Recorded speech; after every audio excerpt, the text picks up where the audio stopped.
Hey everyone, welcome back to my channel Scale Up. In this quick tutorial, I will show you how to allow Messenger to access your photos that you have created, or now you want to send it with your friends or like share it with your friends.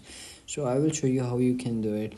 Open up your Messenger app and then go to the chats, and you can see over here a picture icon. Simply click on that and then you will see over here access your photos and videos. You can simply do is click on that and go to your settings. They will pop ups on your settings, and the second step is go back and go to your phone settings, and then scroll all the way up and go to apps. And then over here you have to simply search for the Messenger, so you have to simply scroll up.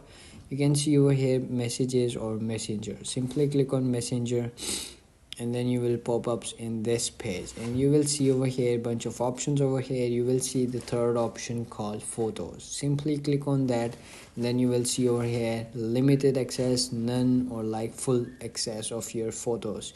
So simply click on full access, or like you can simply give it to limited access, that you will select the pictures that you want to give the access, and simply you can select it. And for me, I want to give them full access, so as you can see I have given to it full access. And whenever I comes in my Messenger, when I want to send a picture, like you can see over here my pictures are over here. So that's how you can give the access to your Messenger. And if you found this video helpful, don't forget to like my video, subscribe my channel Scale Up, and also drop me a comment for more tips and tricks videos. Thanks for watching. See you in the next video. Have a nice day. Bye bye.